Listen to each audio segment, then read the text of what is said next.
The David Lang disappearance, a man who walked into thin air. One moment he was waving to a neighbor, the next he was simply gone. In 1880 on September 23rd, on a farm near Gallatin, Tennessee, David Lang was walking through his field in full view of his wife, children, and a visiting judge. Now the weather was clear, no trees nearby, no structures to, obstruct the view. He was mid-step and then simply just disappeared into thin air. His wife screamed, the children ran, the judge stood stunned. I mean, they all saw it. Two men, even on a buggy nearby, also witnessed this happen and ran over to the spot where he disappeared. Now, the initial thought from everyone was that he just simply fell into a hole, which, yeah, that was my initial thought also. Now, search teams combed the field for weeks. They dug trenches, they brought in dogs, not a single footprint beyond where he'd been last seen. No hole, no sinkhole, nothing, like no signs of struggle. The only thing left behind was silence and confusion. But then things got really weird. Months later, the grass where Lang vanished began to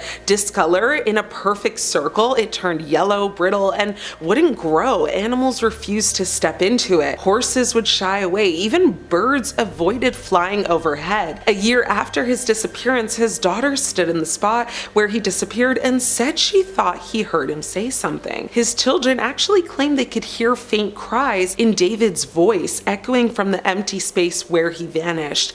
It was as if he was trapped somewhere else, like caught in a place between places. Now, some researchers have connected the incident to theories of dimensional, rifts, spontaneous teleportation, or even time slips. Now, Charles Fort, the grandfather of paranormal research, cited it in his writings on unexplained disappearances. Skeptics tried to debunk it, but the reports and witness statements remain eerily consistent. Huska Castle, the fortress built to seal hell. You've heard of castles being built to keep enemies out, but this one, it was actually built to keep something in. Huska Castle, also known as the portal to hell, tucked into the dense Czech forest north of Prague, was constructed in the 13th century over a yawning black hole in the earth. Locals said it was bottomless, that demonic creatures crawled out of it, that people who got too close were dragged inside. So what did the king do? Well, he built a castle, not to live in, not for war, but as a lid, a seal, a trap to stop whatever was trying to escape from the depths below. No water source, no fortifications, no kitchen,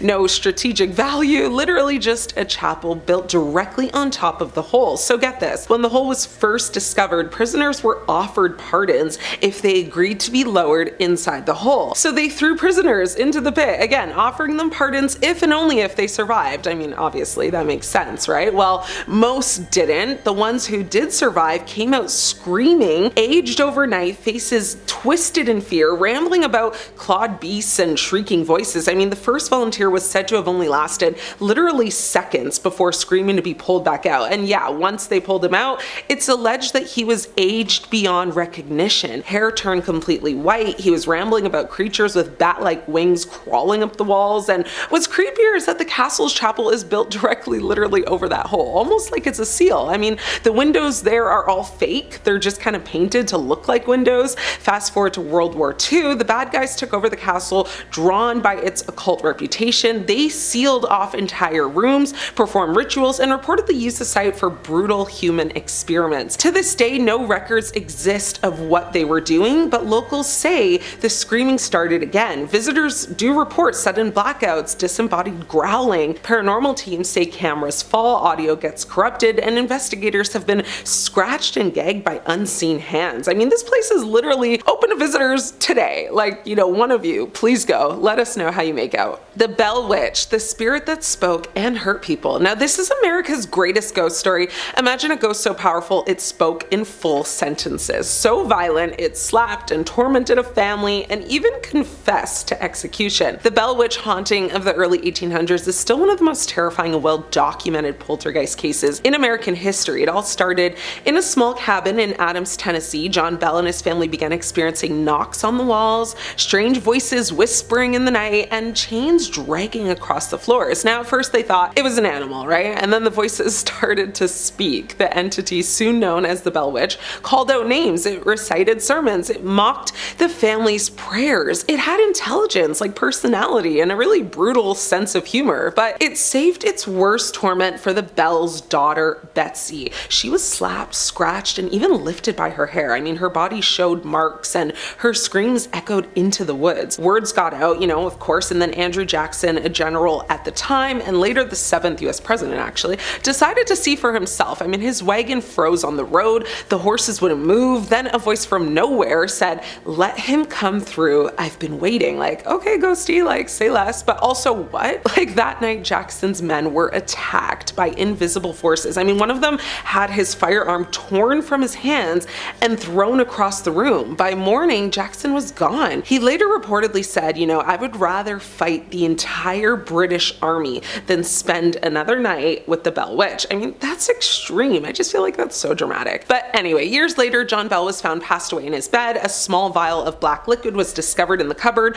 No one knew what it was. When a drop was given to a cat, the cat passed away instantly. I mean, the witch claimed she had poisoned him. So the Bell Witch didn't fade away. The cave near the old Bell farm is actually still active, and investigators report seeing orbs, hearing laughter, and actually being physically touched by something they can't see. The Pollock twins, a haunting case of reincarnation. Now, 2 girls pass away, okay? 1 year later, their parents give birth to twins who seem to remember their sister's life in perfect details. Joanna and Jacqueline Pollock were unalived in a very tragic car accident in 1957 in Hexham, England. Now, their parents were shattered, of course, but in 1958, Florence and John Pollock welcomed twin girls again, Jennifer and Jillian. That's when things got really weird. From an early age, the twins began to talk about their passed on sisters. They asked for toys that belonged to Joanna and Jacqueline without actually being told the toys even existed. They remembered the names of classmates and locations in a town they'd never visited. Jillian once pointed at a school and said, "That's where I used to go." Jennifer had birthmarks identical to Jacqueline's scars. At 4 years old, the twins passed the crash site and started screaming. They clung to each other, crying. I mean, the car, it's coming to get us. Their parents were stunned. They hadn't spoken about the accident. They haven't even told them about their sisters, period. They had moved towns to avoid the trauma altogether. No one had told the girls anything. Even creepier, Jennifer would speak in Jacqueline's tone and handwriting. The girls would act out scenes from their sisters' lives, but by the age of 5, the memories began to fade slowly, as if the connection was slipping away. Now, Dr. Ian Stevenson, a really respected psychiatrist who studied over 2,000 reincarnation cases, investigated the twins in person. He concluded it was one of the most compelling cases he had ever seen. I mean, the twins had no psychiatric conditions, there was no coaching, and their knowledge could not be explained. I mean, the story remains one of the strongest pieces of reincarnation evidence to date. The Dyatlov Pass incident, a mystery buried in ice. 9 very seasoned hikers went into the Russian mountains. Now, what was found weeks later still haunts the world today. In 1959, a group of experienced Soviet hikers led by Igor Dyatlov trekked into the snowy wilderness of the mountains. Now, their goal was to reach Mount Odorin. But something went horribly wrong. When rescue teams finally found their campsite, the hikers' tent had been slashed open from the inside. Now, footprints led away barefoot in the snow into like sub-zero temperatures. Their bodies were scattered across the landscape, some frozen in poses of terror. But it wasn't just hypothermia. One hiker had a crushed skull, 2 had shattered ribs, injuries equivalent to a car crash, but no external wounds. One woman's tongue and eyes were missing. Their clothes contained strange burns and tested positive for radiation. I mean, even stranger, they had orange skin, white hair, and some of the hikers' watches had all stopped. But get this, like at the exact same time. For decades, theories have ranged from, infrasound like induced panic to secret Soviet weapons testing to avalanche cover-ups to alien abduction. But the Russian government's official ruling, well, a compelling natural force. No further explanation? Sure, Jan. But no natural force explains crushed bones without bruises or radiation on clothing, or why seasoned hikers would rip open their own tent in a blizzard and flee barefoot into the night. I mean, this one is the most studied and disturbing mysteries of the 20th century, and to this day, no one really knows what happened.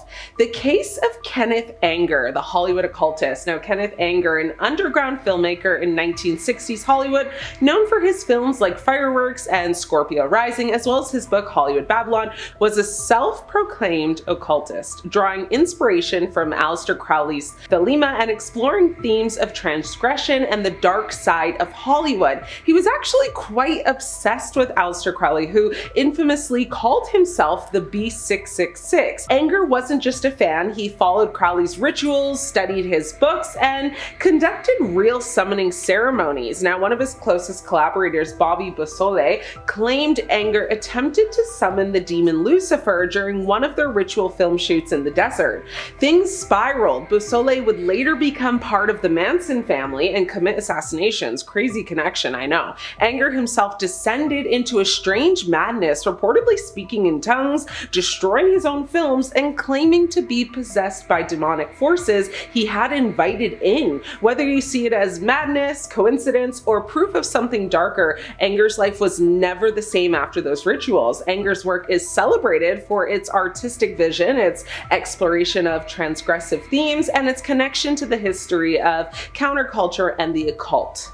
The Exorcism of Anna Ecklund. Now, the girl who invited it in, Anna Ecklund, which was actually a pseudonym for Emma Schmidt, was a young American woman in the early 20th century who reportedly became possessed after experimenting with occult practices encouraged by her aunt, who was said to be practicing witchcraft. Now, this is an urban legend. Her 1928 exorcism in Iowa is one of the most thoroughly documented in the Catholic Church history. She alleged, demonic possession and exorcism occurred over several decades, culminating in an extensive exorcism that lasted from August 18th to December 23rd, 1928 in Erling, Iowa. Now, Ecklund was said to have exhibited symptoms, akin to possession beginning at age 14 and was 46 years old during her final exorcism by Father Theophilus Resinger, a Roman Catholic priest. Now, witnesses, claimed Anna levitated, spoke languages she had never learned, and exhibited unnatural strength. For 23 days, priests performed rites to banish what they said were multiple demons, including Beelzebub and Judas Iscariot. Now, according to records, Anna had tried to summon a spirit to communicate with her deceased mother. What she got was something else entirely. She survived, but never fully recovered. Her case was cited for decades as a warning against dabbling in summoning or spiritualism. Now, Ecklund's case is considered by theology and paranormal scholars to be one of the most abundantly documented cases of possession in the 20th century, including a profile in a 1936 issue of Time magazine. The Charlie Charlie Challenge. In 2015, a viral game called the Charlie Charlie Challenge swept the internet. Teenagers everywhere were placing pencils on paper and calling on Charlie, a supposed Mexican demon or spirit. Now, this game / internet urban legend of sudden and inexplicable popularity surged to the top of the global social media charts after kicking around on the Spanish language internet for much of eternity. Now, as of me even saying this right now, hashtag Charlie Charlie Challenge has been tweeted more than 1.6 million times. More people are Googling Charlie Charlie than virtually any other news event. Now, while it's hard to pin down an exact country of origin, Charlie Charlie has a long history as a schoolyard game in the Spanish-speaking world. Traditionally, this version with the cross pencils was called the Juego de la Lapicera, a term that still turns up lots of creepy stuff on Google, and Charlie Charlie was a distinct game played with colored pencils. At some point in their internet and playground travels, the two games seem to have merged. In either case, both have always had a demonic or supernatural connotations. One site calls La Picera the poor man's Ouija board. Now, most teens trying Charlie Charlie laughed it off as just harmless fun until one incident in the Dominican Republic. A group of students performed the challenge at school. One girl began screaming uncontrollably, claiming she couldn't move her body. Several others fainted or started vomiting. Paramedics were called. Local authorities, declared a temporary school shutdown, saying the children were suffering from mass, hysteria. But priests were brought in as well. A few of the children were never the same after that. Some refused to sleep indoors, claiming something was watching them. One even attempted to take their own life weeks later, saying, "Charlie won't let me go." It was easy to dismiss at first, but the deeper you dig, the more similar reports you find across Latin America during that period. The Demon of Loftus. Now, this is the visitor that never left. The history of Loftus Hall, a large mansion house that's located along the Hook Peninsula, goes back through the centuries. You know, the original hall was built in 1350 by the Redmond family during the time of the Black Death. Now, it was known as Redmond Hall until the 1650s when it was given to English planters, the Loftus family, and from then on was known as Loftus Hall. Now, Loftus Hall is rumored to be, you know, Ireland's most haunted house. The large country house is built on the site where the original Redmond Hall was once located. People believe that the hall was visited by the devil himself, but his presence is not the only one that wanders the halls of this impressive building. You know, in the 18th century in Ireland's Loftus Hall, a noble family received a very mysterious visitor. A storm, you know, brought a well-dressed man to their door. He was polite, very handsome, charming, but one night while playing cards, Lady Anne dropped one of her cards on the floor, and when she looked under the table, she saw the man's feet were not human, but hooves. She screamed, of course. You know, he vanished in a flash of fire and smoke. Now, the family believed he was a demon she had accidentally summoned during private, you know, seances that she held out of grief for her passed on lover. Now, Lady Anne was never the same. She became violent, was locked in a room, and she actually passed away in isolation. Now, visitors still say her ghost and the energy of that entity remains. Now, Loftus Hall is considered one of the most haunted places in Europe. You know, the building which stands today was heavily renovated between 1872 and 1879 in preparation for a visit from Her Majesty Queen Victoria. The visit, though, never happened, and the Loftus family were left with huge debt following the major work carried out on the building. The last of the surviving Loftus family passed away back in 1890, and the bankrupt estate was actually put up for sale.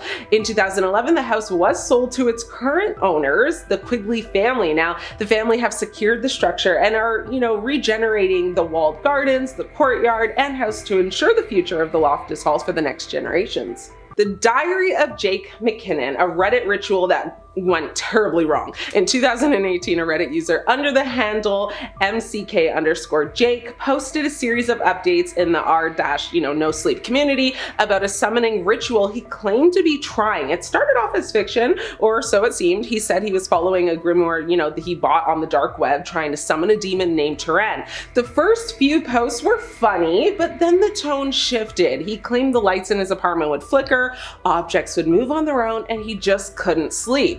In one video, you could see a shadowy figure pass behind him. Now, the final post said, "I messed up. I didn't bind it. I didn't follow the rules. I don't know how to send it back." Jake McKinnon's account went dark after that. A user tried to track him down through IP logs and emails, only to find the address linked to a police report about a man that was found passed away in his apartment surrounded by occult symbols. His face was said to be frozen in a look of terror. Now, to this day, some people claim the entity that he named Turan has shown up, you know, in other rituals since. Many people debated his story and claims, though, because according to Etruscan mythology, Turan is a goddess, not a demon. She's the goddess of love, beauty, and fertility, often associated with the Greek goddess Aphrodite. She is frequently depicted as a young winged girl, embodying the grace and allure that, you know, the Etruscans kind of revered. Now, whatever the case is, the story is creepy and concerning, and to this day, no one can seem to get a hold of Jake and know about his whereabouts, you know? At number 5 is Ju-on the Grudge. Quick disclaimer, I'm not Japanese, so don't expect any perfect pronunciation. Feel free to correct me in the comments though. Ju-on the Grudge, released in 2002 and directed by Takashi Shimizu, is a movie part of the Ju-on movie franchise, which explores the terrifying consequences of a vengeful curse. Known for its chilling atmosphere and fragmented storytelling approach, the film has left an indelible mark on the horror genre. The narrative of The Grudge is split up into pieces, presenting a non-linear sequence of events that revolve around a cursed house in Tokyo. While some find this form of storytelling to be a little confusing,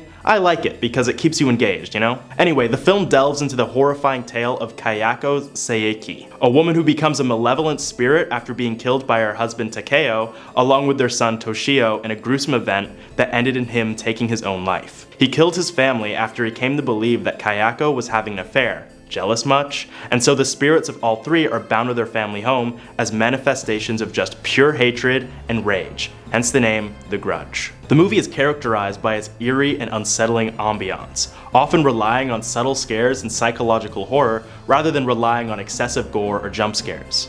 The use of unconventional narrative techniques, like overlapping timelines and interconnected character arcs, contributes to the film's disorienting and disturbing atmosphere. The origins of Kayako's story can be traced back to an old Japanese myth known as Onryo. Onryo roughly translates to vengeful spirit, and refers to a ghost that inhabits the living realm in order to seek revenge for their mistreatment they experienced in their past life. There are many tales of Onryo that exist within Japan, but the one which stands as inspiration for The Grudge is Oiwa. Oiwa was a young woman, deeply in love with her husband, Tamiya Lemon, despite the fact that he was cheating on her.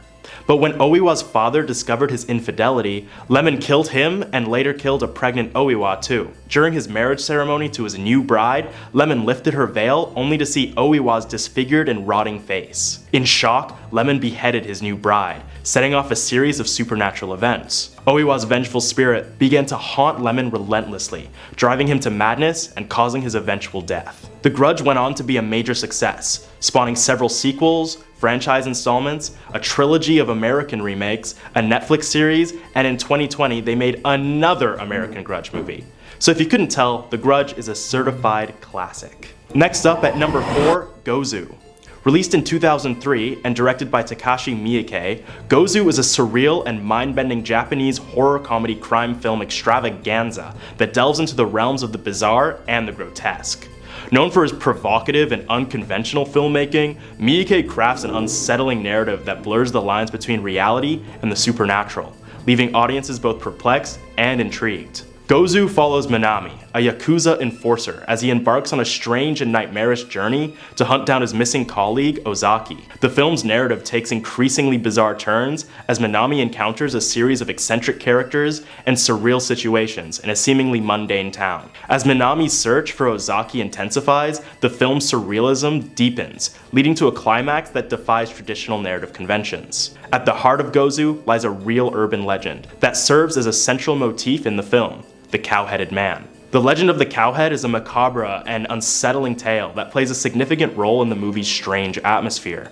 According to the legend, a cow's head appears mysteriously and malevolently in the dreams of those who have angered it, and it is said to possess and drive people insane with fear until their deaths. One story tells of a school teacher who, while on a camping trip with students, decided to tell the legend of the Gozu to his students as a fun, scary story. But when he began the story, his eyes went glossy, his face expressionless, and he told the story as if some mystical force had taken over all his senses. When the teacher came back to his senses, he found himself sitting in the bus they took to the camp, crashed into a ditch. All of the students inside had fainted and were frothing from their mouths, sweating and shivering. While everyone survived the crash, the events that took place make for a chilling mystery about a man possessed by Gozu, the cow-headed man. The film's use of the cowhead legend adds layers of complexity to its narrative, infusing it with cultural symbolism and unsettling imagery.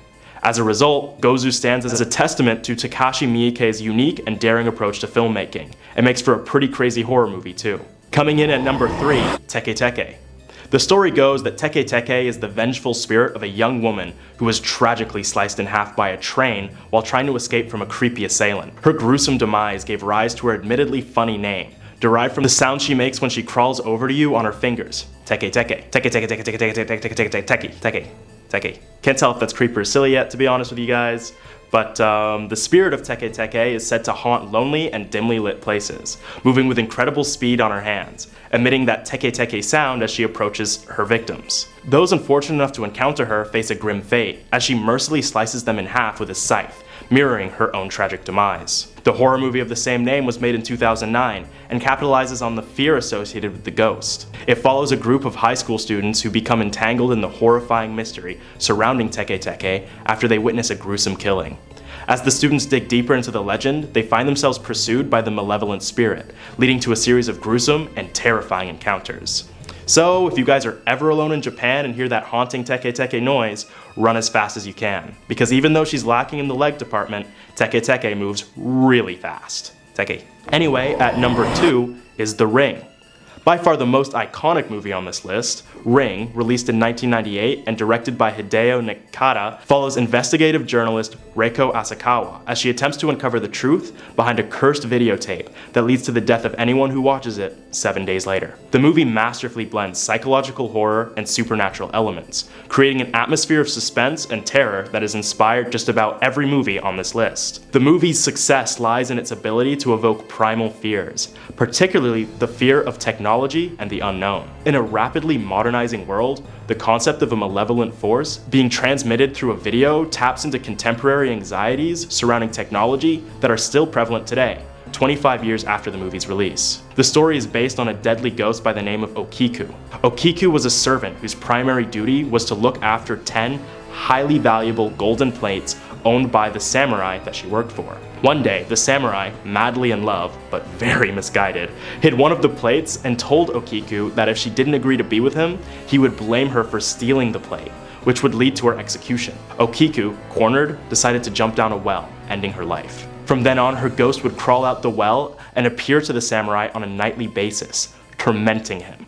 She was regularly heard counting those golden plates in the dungeon, going into a fit of rage and violence whenever she realized that 10th plate was missing, which it always was. The imagery of crawling and the idea of this rage coming out when the ghost finishes counting inspired filmmakers to create the character of Sadako, the ghost in the movie, and is what helped make this movie the horror staple that it is. Ring's profound impact on the horror genre in both Japan and globally helped spawn sequels, prequels, remakes, and a cultural phenomenon known as the Curse of Sadako, named after the film's vengeful spirit. Topping it off at number 1 is Hanako of the Toilet, and yes, that is the actual name of the movie. Hanako of the Toilet, released in 1995, is a Japanese horror film that delves into the eerie and unsettling urban myth surrounding the titular ghostly figure. Rooted in Japanese folklore and contemporary true urban legends, Hanako of the Toilet captures the fascination with supernatural entities that occupy everyday spaces, striking a chord with audiences' primal fears and morbid curiosity. The urban myth of Hanako is a popular and enduring legend in Japanese culture. The story typically centers around a young girl named Hanako who is said to haunt school restrooms, particularly the third stall of the third floor girls' bathroom. Yes, I know, very specific. Hanako is often portrayed as a ghostly figure dressed in a red skirt, lurking in the restroom and waiting to interact with those who dare to call her name. Different versions of the myth exist, with variations on how Hanako met her demise and the nature of her interaction with those who seek her out. Hanako of the Toilet brings this urban legend to life on the silver screen, capitalizing on the fear of the unknown and the uncanny.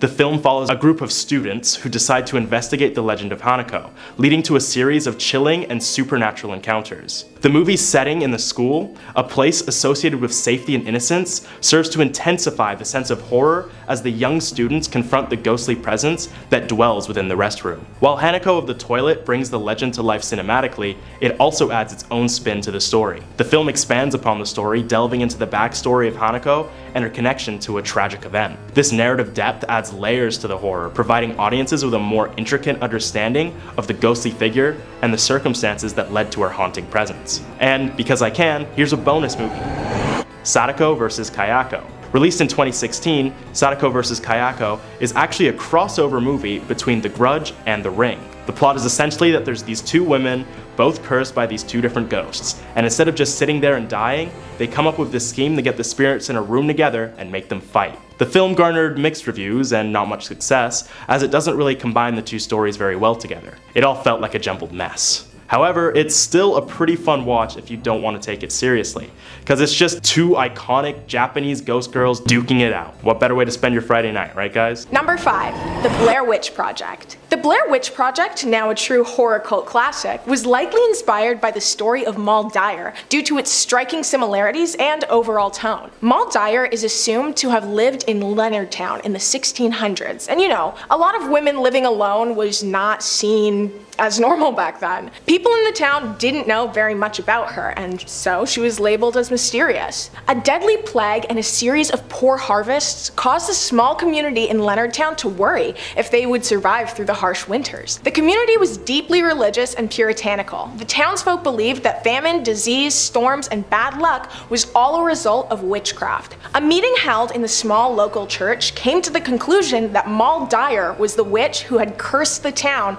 with bad luck, luck by calling upon the devil to terrorize the citizens. The Puritan community did not take this revelation lightly. They quickly formed a huge mob with the set intention of running Moll out of town. The mob surrounded Moll's small home and set it ablaze. Moll barely made it out alive through the crowds and flames, only having time to grab a small shawl for warmth. She ran for miles until her legs finally gave out. She passed out from exposure before sunrise, and she was found days later, completely frozen with a small boulder propping up her right hand, and she had raised her left hand to the moon and called a curse onto the people of Leonardtown. It is said that her handprint can still be seen on the boulder. The curse caused blighted crops, infertility, mortality, and familial misfortune. The spirit of Moll Dyer is said to still haunt the forested land surrounding Leonardtown, searching for the men who forced her out of her home. Supernatural events are commonly reported around the area. People will see will-o'-the-wisps, a white dog that causes car accidents, shadow people, thick unnatural fog, and frequent lightning strikes. The folktale of Moll Dyer is eerily similar to the Blair Witch Project, so it makes sense that the movie possibly took inspiration from the tale. One of the co-directors said that the movie was partially inspired by the time they spent in the woods and swamps of Florida. Yeah, those woods would definitely spark heavy inspiration for nightmares and horror movies. Number 4. Poltergeist. The 1982 film follows an ordinary family being tormented by an evil entity, which takes their youngest daughter into another realm. Though the movie is exaggerated, it is based on the events that occurred in a Long Island home, where the Herman family was plagued by a poltergeist. In the early spring of 1958, the Herman family reported a myriad of strange events. Bottle tops and lids randomly, inexplicably popped, ornaments flew through the house, bookshelves fell over, and a statue of Virgin Mary flew through the air and smashed a mirror over 12 feet away from its original position. The family contacted the police. The officer who went to the home to investigate was very unwelcome. He was nearly hit by a soaring globe, and a British press photographer witnessed flashbulbs from his camera levitate off a table when he visited. Priests and ministers from dozens of faiths conducted rituals on the front lawn, but nothing improved. The hauntings just continued. The family became more fearful by the day. Contractors, architects, plumbers, and electricians even investigated the house,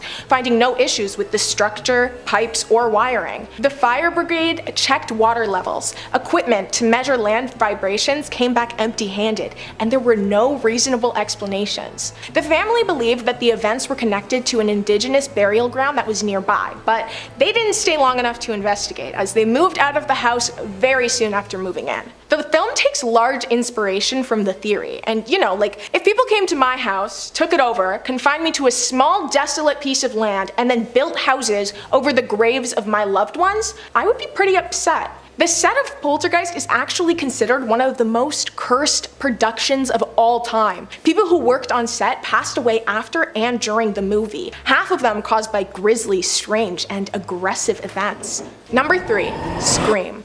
The popular horror franchise Scream is actually inspired from horrific events that occurred in real life. The first movie is based on a series of horrific, heartbreaking crimes that spanned over just a few nights in the summer of 1990 by a man known as Daniel Rolling, or more infamously known as the Gainesville Ripper. Daniel was born in 1954 in Shreveport, Louisiana. His father was a police officer who treated Daniel very badly. Daniel said that he remembers his dad telling him he was unwanted from his very first memories. The father treated everyone in the household very badly for the smallest things, like breathing in a way he didn't like. There are several heartbreaking stories throughout Daniel's childhood surrounding his father's temper and treatment. Daniel was arrested many times as a young adult for robberies and for spying through women's windows. As an adult, he could not hold down a job and found assimilating into society very difficult. By 1990, Daniel had relocated to Gainesville, Florida. On August 24th, Daniel broke into the apartment of 2 university students, Sonia Larson and Christina Powell. He proceeded to SA the 2 girls, end their lives, and pose their bodies in provocative positions before taking a shower at their apartment and leaving. The next day, on August 25th, Daniel broke into the apartment of Christina Hoyt, where he waited for her to come home, then SA'd her, ended her life, and left. But Daniel returned to the scene, thinking he forgot his wallet while he was there. He removed her head, placed it on a shelf, and propped her body up on the bed. He said he did this to add shock for whoever discovered her. Heinous. The events began to gain a lot of media attention. People began sleeping with weapons under their pillows or by their bedsides out of fear. On August 27th, Daniel broke into the apartment of Manny Taboda and Tracy Pauls. Daniel first ended Manny's life and then broke into Tracy's room. He SA'd her and then he ended her life. He posed Tracy's body but left Manny's in the same position he had been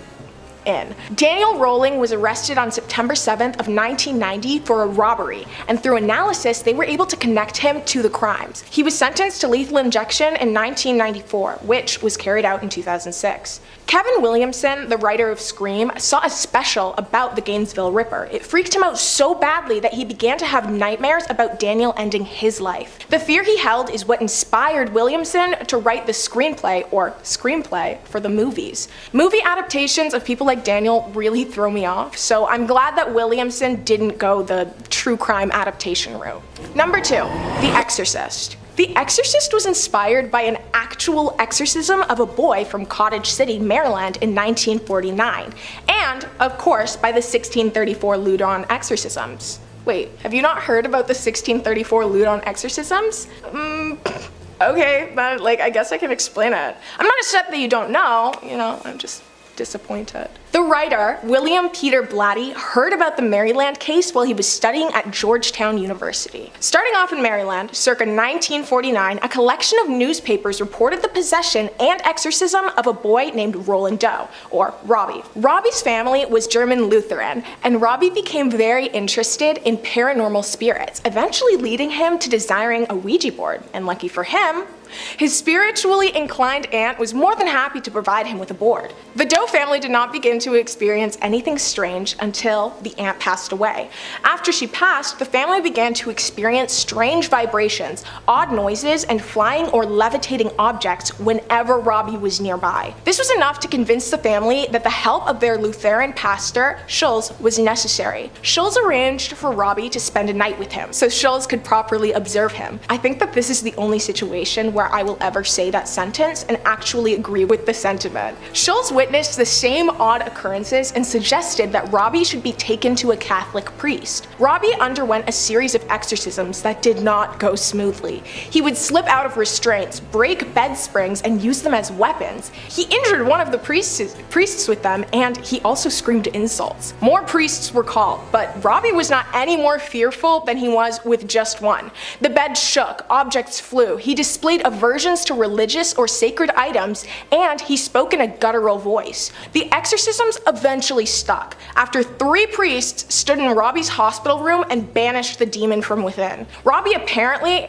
had lived a totally normal life after that. He was even described as ordinary. The Loudon possession was a witchcraft trial that took place in 1634 in Loudon, France.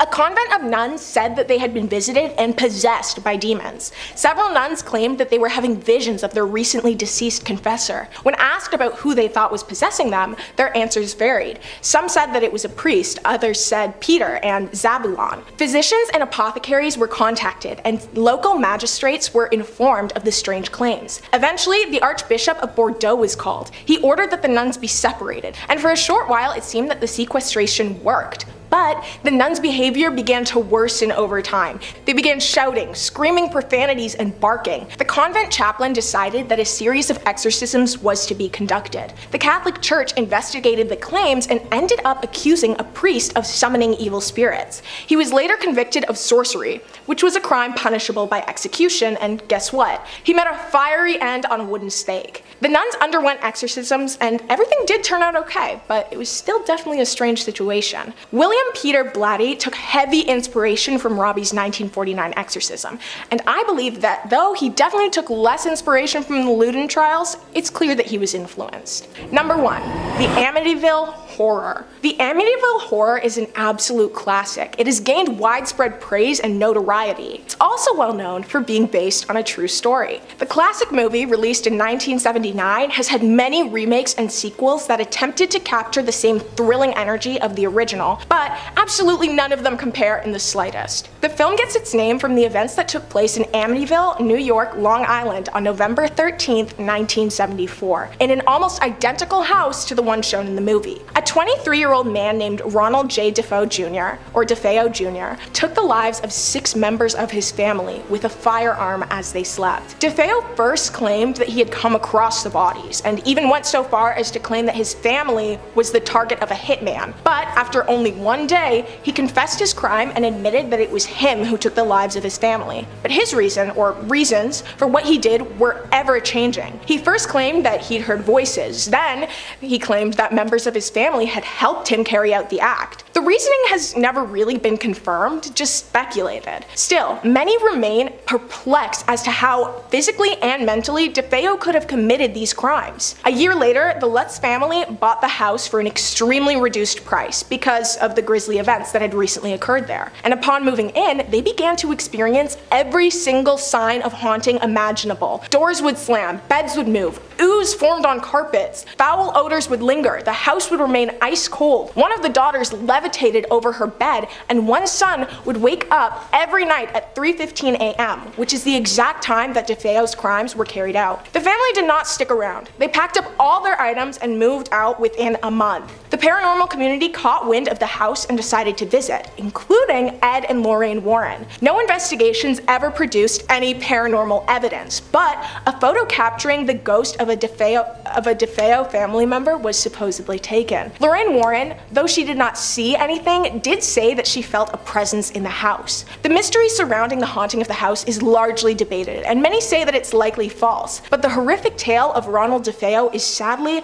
absolutely true. The true mystery that remains is what could have possibly made DeFeo commit this heinous crime. He was constantly changing his story, and he was the only one who knew the truth. Sadly, we'll never know what happened that night, because in 2021, after years of serving time awaiting his death sentence, his life was finally ended. Starting off this countdown, we have Winchester. The 2018 horror thriller film Winchester surrounds Sarah Winchester, who is played by Helen Mirren, a widow haunted by multiple ghosts in her massive mansion.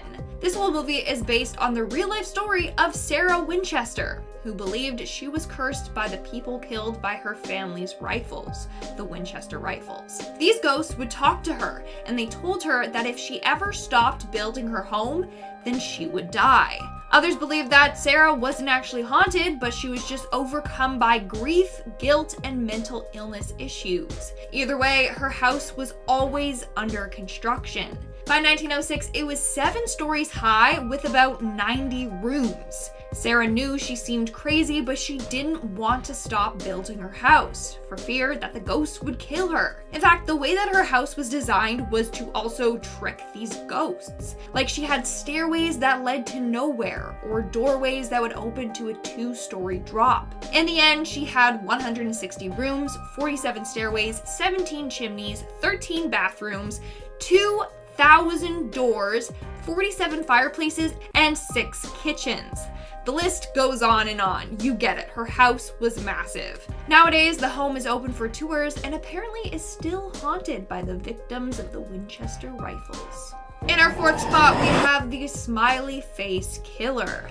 The Smiley Face Killer is a real-life, unidentified serial killer whose trademark is to leave a smiley face in graffiti at the scene of every crime. Police started to investigate this after the 1997 death of Patrick McNeil. Patrick was a university student who was later found floating in the East River in New York City. His death was originally declared as an undetermined drowning, but 2 detectives didn't think that this was the case. Upon doing more investigating, they found that Patrick was actually stalked, abducted, and bound for a period of time before being murdered. This case and another similar case to this one triggered their investigation and led them to create this Smiley Face Killer theory. They have found that around 335 cases of suspicious drownings could be linked to this killer. In fact, they believe that it's not just one killer, but a gang of killers.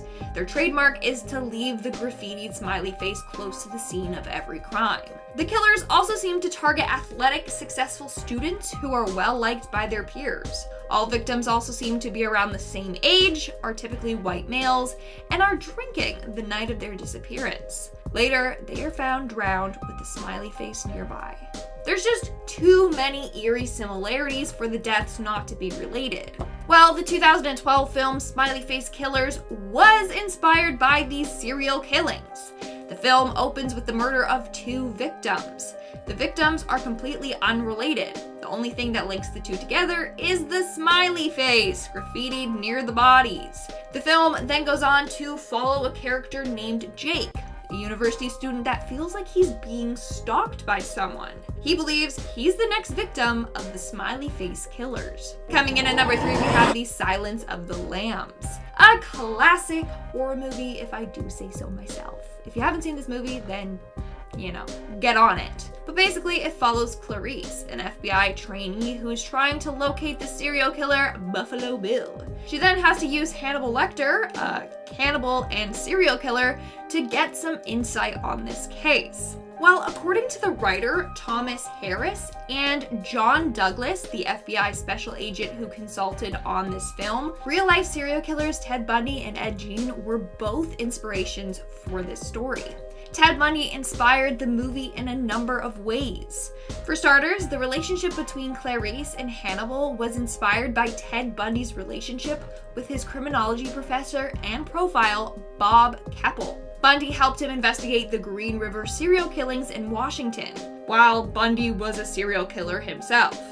Not only that, but in the film there's a scene where Buffalo Bill fakes having an injured arm to convince a young woman to help him load a couch into his van. And then when she does, he kidnaps her. Well, this was inspired by Ted Bundy, who would fake having a broken arm while carrying some books.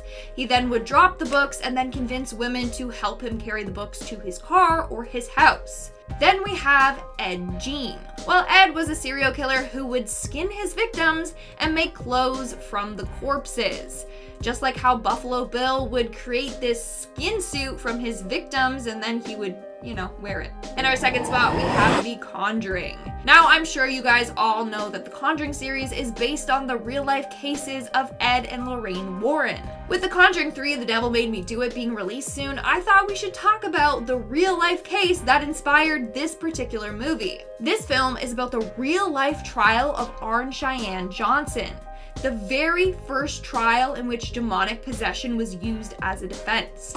On November 24th, 1981, 19-year-old Arne Johnson fatally stabbed his landlord, Alan Bono. So it all started when Johnson's brother-in-law, David, started acting differently. He said a man with big black eyes and a thin face with animal features was controlling him.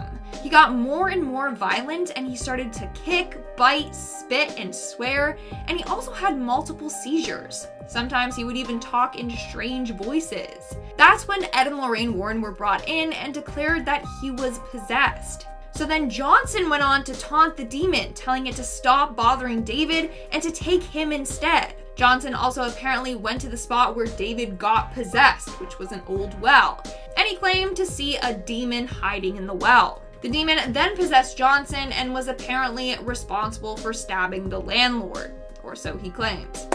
Who's excited to watch the movie though? Hit that like button if you are. I know I am. And in our number 1 spot, we have The Watcher. The 2016 film The Watcher is about a young couple that move into a new home, only to find out that the home comes with a very creepy guest. They end up being tormented by someone who refers to themselves as The Watcher. Things end up getting so bad that they have to flee, leaving their dream home behind. Well, this is inspired by true events. In 2014, a family bought a $1.3 million home in New Jersey. But before they even got to move into this house, they started getting creepy letters from The Watcher. When they moved in, the letters only got worse. These letters talked about what the family was doing, proving to them that someone was truly watching them and stalking their every move. Here are some creepy things the letters have said. And I quote, "This home has been the subject of my family for decades. I am the watcher and have been in control of the house for the better part of 2 decades now. I have been put in charge of watching and waiting for its second coming.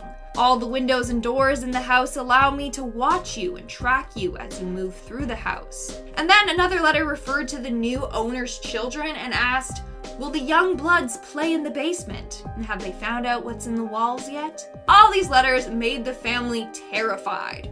They ended up hiring investigators and set up cameras, but the Watcher was never caught. As a result, they decided to move out of their home and sell it for a loss. But they did end up filing a lawsuit against the previous owners of the house for failing to disclose the Watcher that kept threatening them. Apparently, the previous owners got letters from the Watcher as well. To this day, police have never caught the Watcher, which makes this film that more terrifying. Coming in at number 5, we have the Cecil Hotel. In the 5th season of American Horror Story Hotel, we are whisked inside of Hotel Cortez, a hotel in Los Angeles that is the host to many disturbing and paranormal events, with everything inside being overseen by the Countess, played by Lady Gaga. As some will know, the hotel itself is based on a slew of downtown LA hotels, specifically the Cecil Hotel, which of course has a less than stellar reputation due to the deaths that have occurred inside of its rooms. Ryan Murphy once stated that the inspiration came from, I quote, a surveillance video that went around 2 years ago that showed a girl getting into an elevator in a downtown hotel that was rumored to be haunted, and she was never seen again. As most will of course know, the video Murphy was referencing was that of Elisa Lam, with the young Canadian student dying inside of the water tank atop of the Cecil Hotel. After the strange surveillance footage was captured inside the hotel's elevators, the events surrounding her death are still very much a mystery, despite the Netflix documentary coming out this past year. The Cecil Hotel was also frequented by another person coming up on our list, Richard Ramirez, aka the Night Stalker, who went on to murder a slew of women. The Cecil Hotel was also rumored to be the last place the Black Dahlia was seen alive. Now, coming in at number 4, the Night Stalker. In the 9th season of American Horror Story, 1984, the series follows 5 friends who head to Camp Redwood to work as counselors after one of them, Brooke Thompson, is attacked by the Night Stalker. The Night Stalker was very much a real person, specifically Richard Ramirez. He was an American serial killer and kidnapper who terrorized the residents of Greater Los Angeles and the San Francisco Bay Area between June 1984 and August 1985. He would break into people's homes using any weapons available, whether it be a hammer, a gun, a knife, or a machete, and then murder the occupants inside, which were always women. In 1989, Ramirez was convicted of 13 counts of murder, 5 attempted murders, and 14 burglaries. He ultimately died of complications from B-cell lymphoma while awaiting execution. Now, like I said, the Night Stalker is heavily featured in American Horror Story 1984, with him making his first appearance and then quickly becoming one of the main antagonists. Of course, they take liberties with the character and push the boundaries more with his so-called Satanism obsession, but that's what makes for great TV, I guess. People died. It's kind of sad. Coming in at number 3, we have Richard Speck. In episode 2 of American Horror Story Murder House, we were met with a series of flashbacks which showed a man conning his way into a home where female nursing students resided before murdering them. This scene was a reference to Richard Speck. Richard Speck was a mass murderer who killed 8 nursing students on the night of July 13th in 1966. He had tied them up using torn bed sheets in separate rooms of the house before murdering each one of them. One woman survived the attack though, Corazon Amuro, who hid under her bed, with it being her testimony which allowed authorities to catch Speck, after she informed them of the tattoo on his arm which read, "Born to Raise Hell." Following the attacks, he attempted to take his own life, but when doctors recognized the tattoo, they turned him over to the authorities. Speck was convicted and sentenced to death. However, his sentencing was later overturned due to issues with jury selection. He ultimately died of a heart attack in 1991 after spending around 25 years in prison. This is a truly disturbed and terrifying killer, and the small sequence he appears in season 1 of American Horror Story definitely lingers with viewers. Coming in at number 2, we have John Wayne Gacy. In American Horror Story season 4 Freak Show, the series paid homage to the classic 30s horror freaks. However, within the series they also reference various other works of art and historical events, one of those being John Wayne Gacy. John Wayne Gacy was a serial killer who was dubbed the Killer Clown.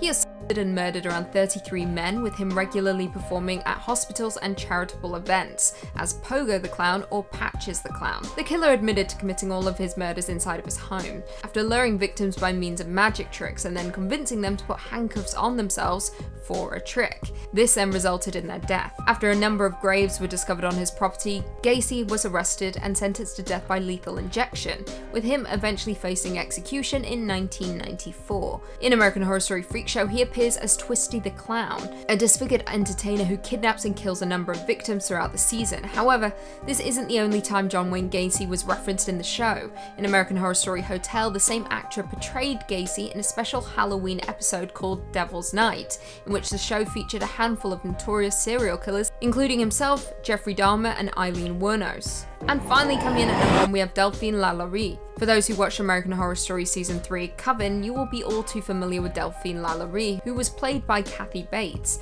Her character was a 19th century socialite in New Orleans who took on a murderous streak. To her friends and locals, she was a glamorous, wealthy woman who hosted extravagant parties, but behind closed doors she was torturing and murdering slaves. Sadly, this storyline was based very much on reality. Marie Delphine LaLaurie was in fact a New Orleans socialite and serial killer, and chained up and brutally murdered slaves inside of her sprawling home. Her hellish antics were outed on the night of April 10th, 1834, when rescuers responded to a fire at her home. It was then that they discovered slaves in her attic who were beaten and tortured over a period of time. Her home was subsequently ransacked by angry mobs before she escaped to France to be with her family. Now, rumors were spreading around New Orleans before her antics were revealed, but at the time that was all it was, rumors. However, things changed quite quickly when LaLaurie was caught chasing a young girl off the edge of the roof, with her being spotted whooping her. The slave ultimately died. However, nothing happened following those events. That was until the fire,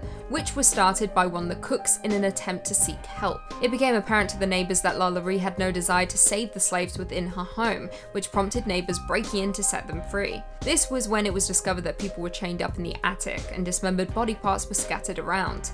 How LaLaurie escaped without punishment is beyond me. What she did was absolutely disgusting. Kathy Bates does a superb job of portraying the horrendous woman on screen in arguably one of the best seasons of American Horror Story. Coming in at number 5 today is going to be Fire in the Sky, a 1993 horror biopic. There's not many horror biopics out there. Based around the wild alien abduction of Travis Walton in the late 70s. If you're a Top 5 Scary super fan, and I hope you are, you might recognize that I've talked about Travis Walton a few times on the channel, mostly because it's one of the most infamous and well-documented stories about alien abduction and very directly inspired a movie. In 1975, Travis Walton was working as a logger on an otherwise unmemorable day with 6 other loggers driving around in the forest when they all saw something incredibly bright shining at them through the treetops. One of the men claimed that it looked like a flattened disc, a flying saucer of sorts. And Walton stepped out of the bed of the truck to investigate and was struck by some invisible force that knocked him backwards, which caused the rest of the crew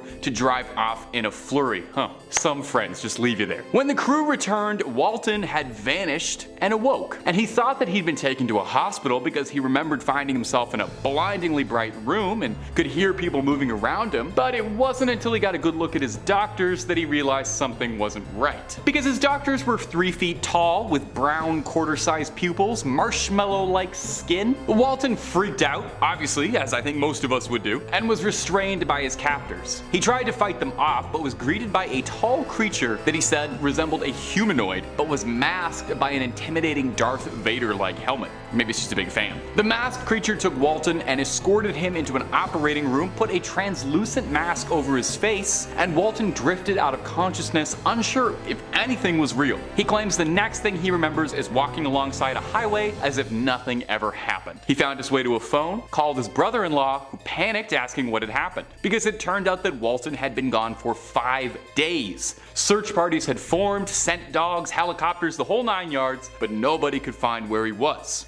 as if he just blinked out of existence. And then blinked right back. Travis swore what happened to him was a real abduction and has gone on the record many times, maintained his story since that fateful week in 1975 that he was telling the truth. And if you're listening to all that and you think that story sounds really interesting and they should make a movie about it, well, do I have a movie for you. It's called Fire in the Sky. It was in 1993. I haven't seen it, otherwise I'd give you more trivia, but I bet it's pretty good. And if you're looking for more trivia about horror movies that I have seen, well, you can watch the rest of this video, but you can also click through on Top 5 Scary, where we've got loads and loads of horror movie content and pretty much just anything scary you can think of. We got videos on aliens, ghouls, goblins, Frankensteins, true crimes, all of it. Hit subscribe, make sure you hit that little bell as well, but do that at the end of this video because I got 4 more movies coming up for you. Number 4, The Hills Have Eyes. Wes Craven is a master of horror and frequently was inspired by headlines, stories, and the world around him for his terrifying horror movies. Don't be too surprised if this isn't the the only mention of Wes Craven on this list. Spoiler alert, it's not. Now, one of Craven's most iconic movies is the original Hills Have Eyes, a terrifying 1977 film about a family that becomes stranded in the Nevada desert and are savagely attacked by a group of brutal raiders who've got a real taste for human flesh. Now, the film was intended to be a commentary on how even in civilized parts of the world, humans can denigrate to unfathomable violence and cruelty, and was largely inspired by a folk tale of a clan of Scottish people-eaters led by one Sawney Bean. The Bean clan lived up in Scotland sometime between the 1500s and the 1600s, and the family is thought to have killed hundreds of people in their time to cook and eat them.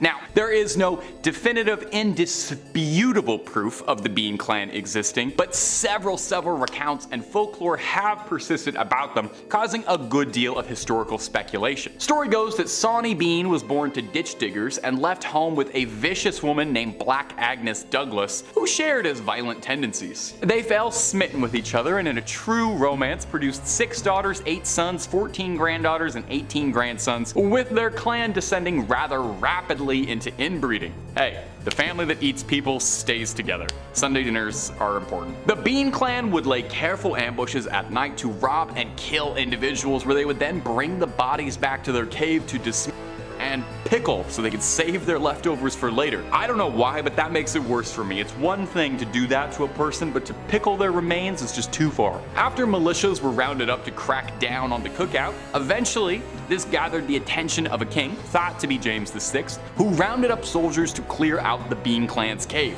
Now, tales differ slightly here, but it's thought that when they were found, the Bean clan was summarily executed without trial, thinking they weren't fit to stand one. It's really not much of a leap to see how a clan of outcast, isolated, inbred peasants capturing, killing, and eating people inspired the horrific family in The Hills Have Eyes. Now, I feel like I gotta take a shower or something. After talking about a disgusting family of inbred hillbillies eating human flesh, I feel like we should talk about, I don't know, maybe a slightly more upbeat horror movie, if there is one. Number 3, The Texas Chainsaw Massacre. I didn't format this list very well because this is also a movie about a clan of inbred hillbilly killer people eaters. Wow, that rolls off the tongue. The original Texas Chainsaw is one of my favorite horror movies of all time. You can see I'm getting a little bit too excited talking about it. There's a little bounce in my step when I talk about Leatherface. It's gut-wrenchingly horrifying in a way that the sequels were just never able to capture. And despite its larger-than-life, terrifying premise, the movie is very grounded and directed in such a grisly style that it seems more like evidence than a movie. It seems like something truly happened to a bunch of hapless tourists. While the whole Sawyer clan are vile, it's Leatherface that dominates your attention, the wretched butcher of the family, clad in human skin, wielding a chainsaw behind dead, broken eyes, a scared, mentally feeble man doing what his parents want. Leatherface is one of the most terrifying horror movie icons ever, and he was based on a real man. Leatherface is inspired by the real-life butcher of Plainsville, Ed Gein, who is an infamous criminal who lived in Wisconsin on an isolated farmstead with his domineering mother. After his mother passed, Gein's mental state deteriorated very poorly, and he began robbing graves to satisfy his desires. Now, Gein wasn't just a grave robber, he was a killer too. Let's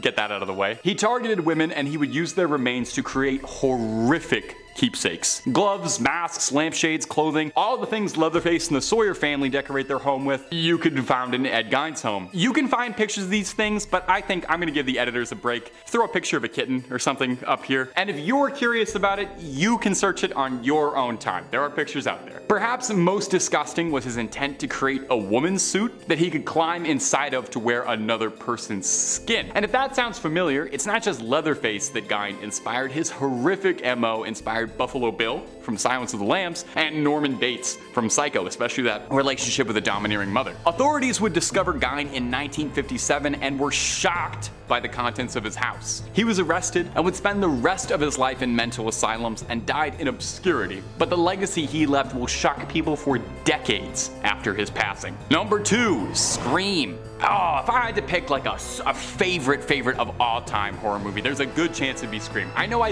literally just said it was Texas Chainsaw. Scream's awesome. It's a fun, clever subversion and satire of tired horror movie tropes. A horror movie in which the characters know they're in a horror movie. And it's just a great slasher with an instantly iconic bad guy. Ghostface was an overnight icon as one of the coolest horror villains. He looks great on a t-shirt. Now, the Woodsboro Killer wasn't just inspired by his love of Michael Myers and Jason Voorhees, but by the real-life real-life serial killer Danny Rawlings, known by his gruesome sobriquet, the Gainesville Ripper. Rowling was a delinquent living in Gainesville who had trouble keeping a job and had been arrested several times for robberies and once for stalking and peeping. Naughty naughty. In 1990, Rowling began a string of violent killings, exclusively against petite Caucasian college-aged brunettes. He would break into their homes, kill them, and defile their bodies. He would pose his victims in tableau and these disgusting scenes in the hopes that the police would be shocked by what he had left for them. Most horrifyingly though, all of this happened in the span of a few days, shocking the college town. It wasn't until later when a killing in a different town of Shreveport gave authorities enough information to put together key details and evidence connecting Rowling to both crimes and apprehend him. He was arrested and put to death. On trial, he said his goal was superstardom and he wanted to be a celebrity like Ted Bundy. Screenwriter for Scream, Kevin Williamson, said that while hearing the news about the Gainesville Ripper, he looked around his house and noticed a window open in his home that he couldn't remember leaving open, instantly terrifying him and causing his imagination to run wild, thinking about a killer